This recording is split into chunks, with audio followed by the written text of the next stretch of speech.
This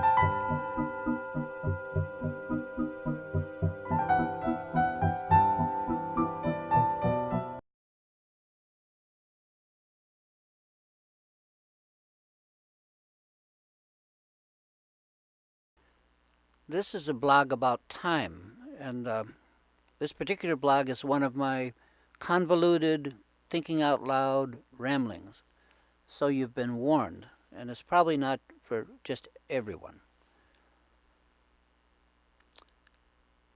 Clock time may be static, the tick of a clock, but real time, the kind that you and I live, is by definition, by nature, dynamic. It not only varies in perceived speed and quality, but apparently it also varies individually.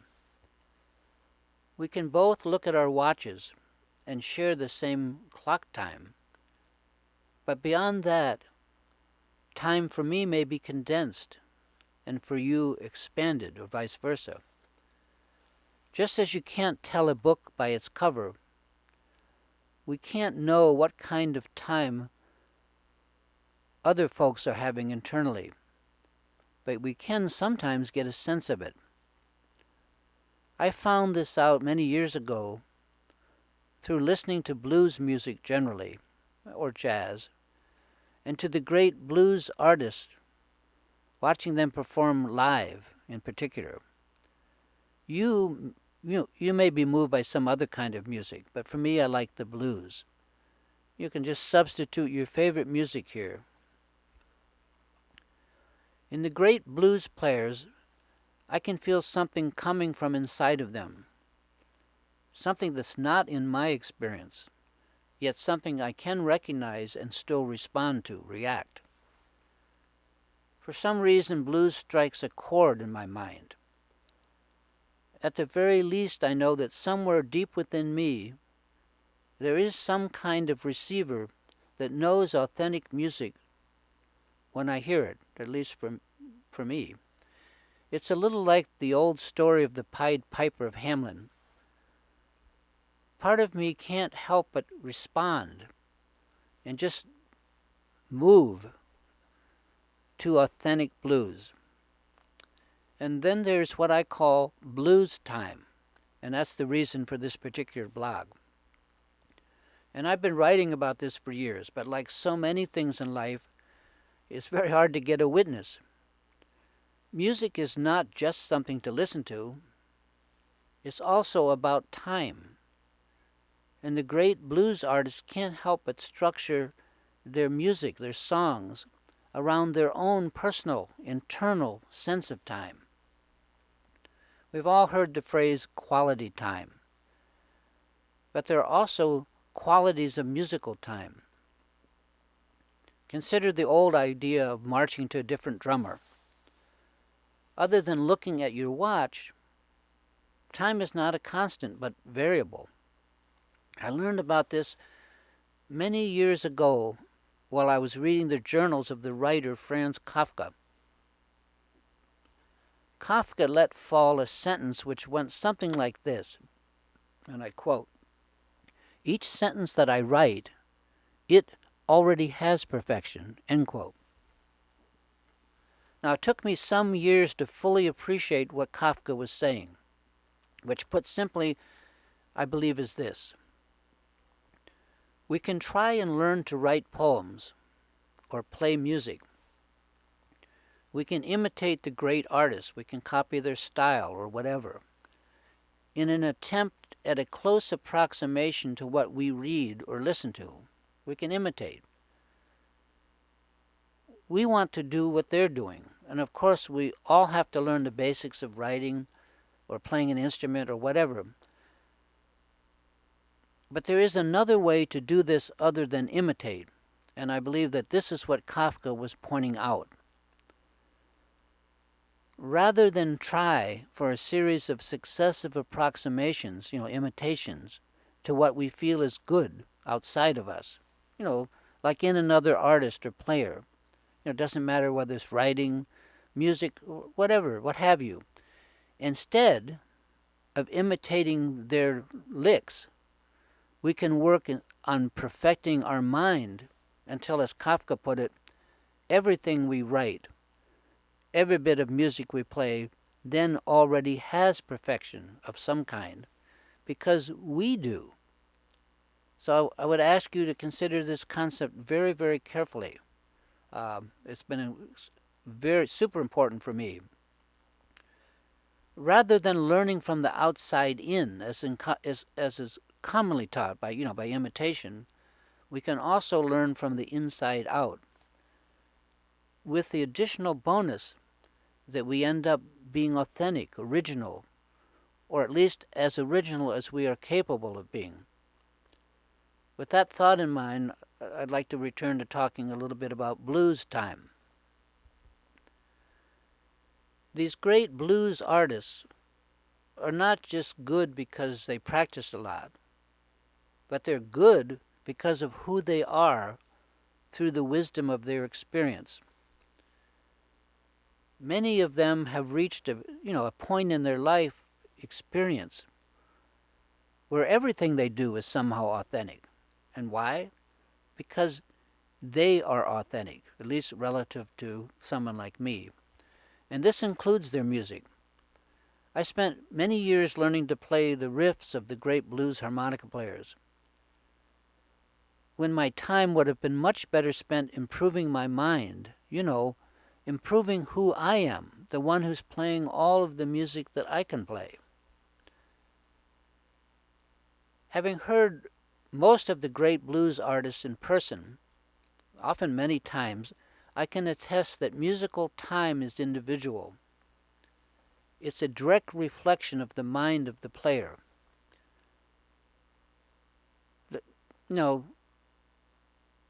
That I'm pretty sure you could agree with that, but try this one out.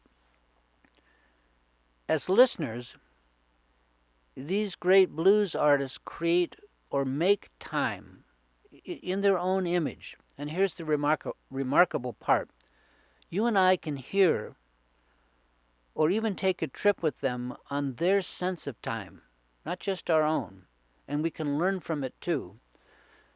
I don't know exactly how it works, but the real artists make and know time that is not only different from ordinary clock time, but different from the time that you and I live, and have experienced. When we listen deeply, we let go of our personal sense of time, and we get somehow on, perhaps, their more experienced sense of time. I mean, that's what makes the music we respond to so powerful, the kind of time it offers us, like a good time, or even a great time. We take a ride or a trip on their time, the artist's time, and their time may be, and I don't really have the words for this, their time may be more spacious, expanded, open, deep, etc., than our own. And in that sense of expanded time, the artist creates an experience.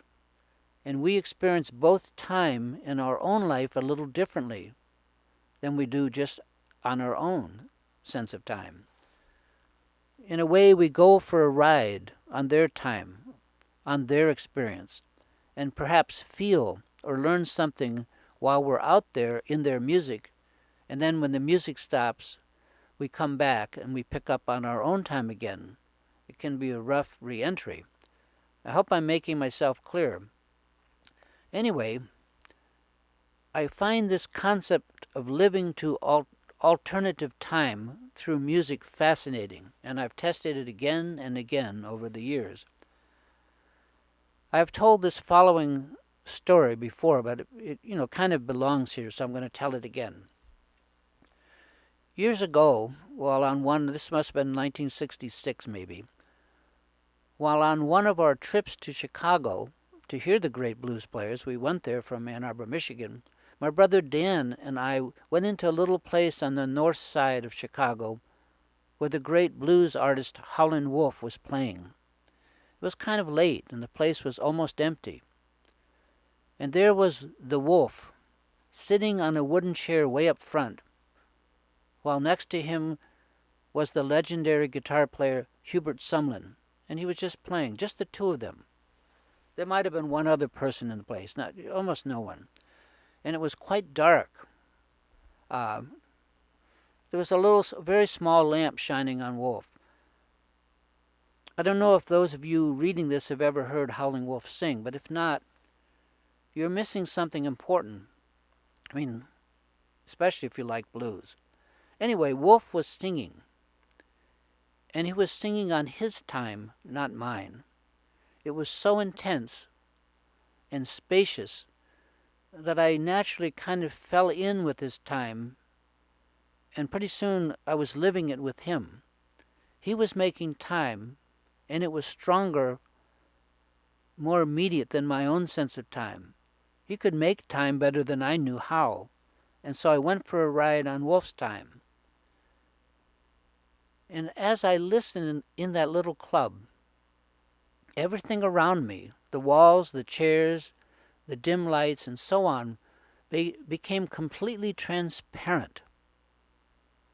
In the piercing sound of Wolf, I found myself suspended in space, no longer in a little room somewhere in Chicago, but just out there, somewhere in the universe, a mind just floating in space.